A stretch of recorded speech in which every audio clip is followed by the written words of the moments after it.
All right then. Hey, just want to do a quick uh, little review here of Monday Night Raw last night. And depending on how this turns out, I may actually redo this. Um, sorry. God, the quality sucks. Sorry, sorry, folks, but hey, I gotta work with what I got. I saw WrestleMania, and I'm not really gonna talk about WrestleMania except for um, I thought it was a good show overall. Didn't agree with a lot of the endings. Um, Good matches that the endings were kind of booked. Eh. Um, but enough people have talked about WrestleMania. I'm going to talk about Raw a little bit today. I thought Raw was actually very, very good. It was a Raw that was, in my mind at least, what I'd expect from a Raw the night after WrestleMania. Wasn't really digging the guest host. Um, to me, you can always tell when, with this whole guest host thing, you can always tell when you have a guest host that is really wanting to be there because they love wrestling, and those that are there because it's a paycheck. And this was paycheck territory, pretty much guaranteed. That's all they were there for was the paycheck. Um, and usually you get that with when you get guest hosts that are celebrities. I think the one exception so far has been when Freddie Prinze Jr. Hosted. And say what you will about Freddie Prinze Jr., he's a wrestling fan, and I give him marks for taking the RKO, or not the RKO, the backbreaker. So he has taken RKO too, so I got to give him props for that. He is a wrestling fan. You could tell he was genuinely there because he's a fan. These two are just anyway. Um, Night started out with um, Batista coming out and doing the whole heel thing with him coming out and saying, Cena can't beat me, blah, blah, blah. I deserve a rematch. And then, of course, Cena comes out, does his whole typical thing, blah, blah, blah, uh, challenging, you know, saying, okay, you want a rematch? Fine, I'll give you a rematch. Let's give the fans what they want, blah, blah, whatever. Batista does the predictable heel thing and says, sorry, no. Um, I'm really, really. That's the thing about Cena for me is I want. So, I'm sorry about that. I want to like Cena. I do. I think he's got a lot of charisma. Um, yeah, he may not be that good in the ring. I mean, okay, we know that. We know he's not that good in the ring, but he's got a lot of natural charisma.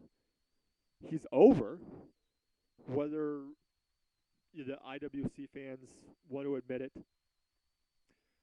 He is over with the casual fan, but he's booked in such a way that we should have seen this coming from a mile away.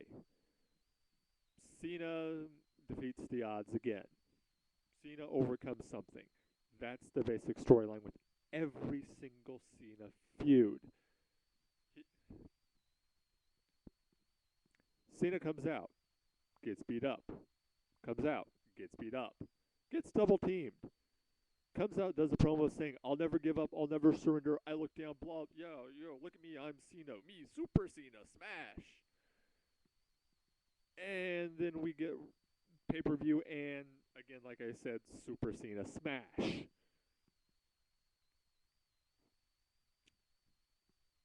But You don't even have to turn him heel. I know a lot of people are saying turn Cena heel, turn Cena heel. You don't even have to do that. Just book him in a way that's different. Have him tap out. You got a pay-per-view coming up where it's a submission before too long, I believe.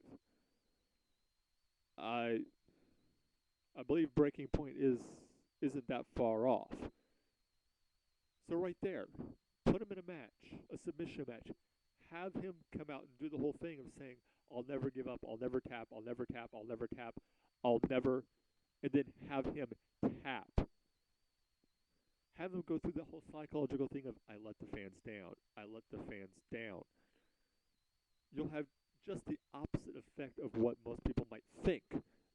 You'd have more of a people turning towards him, in my opinion at least, because they would feel sympathy for him. He, have him come out after he taps out at a Breaking Point pay-per-view. Have him say, "I let you guys down. I don't know what happened." And build off that. Build the face off of that. But I digress. Um, yeah, the typical thing of that whole thing. Um, then Swagger, which that's another tangent I have to get on right here, is Swagger. I hate to quote The Miz, but really? Really? Sylvester the Cat is really. It was a interesting segment, I have to admit that, with Swagger coming out and attacking Cena, and then turning around and when Cena kind of gets up and says, "Okay, let's go," saying, "Nope, nope, sorry, sorry." I wouldn't actually mind if they would do that, where Swagger just comes in, randomly attacks Cena. When Cena actually comes to and says, "Okay, I'm ready," that he kind of backs off and says, "Nope, nope, not yet, not yet," and kind of toy with that. Um, but still, I don't think Swagger is quite ready for the main event quite yet. Um, there's still a few things, mic work and overall ring work. Yes, he's a good amateur wrestler and has had a good amateur past, but excuse me, I sorry, I still don't think he's ready for a main event yet. Um, as for the next segment, which was I believe was the Bret Hart segment. Um, not too bad. It was good to see, to see Bret again. And as for the match last night or at WrestleMania, it was what it was. I mean, we weren't expecting a 5-star classic. Bret's had a stroke. Bret really can't wrestle physically anymore. So we got, people that complained of that match, you weren't looking at it for what it was. Wasn't going to be a 5-star classic. It wasn't going to be a typical Bret Hart match that we as longtime wrestling fans have been were expecting. Um, I do like the dichotomy of Show Miz. I know my friend really doesn't like the Miz that much, but I have to say that, in my humble opinion, Miz is the most improved wrestler of the year of last year. Miz really, really impressed me with his feud with John Cena. Really impressed me, very much so. And teaming him with the Big Show is perfect. I mean, it's a perfect team, and a great team working together too. Um, and I really, really showed the dichotomy of that team with Show being the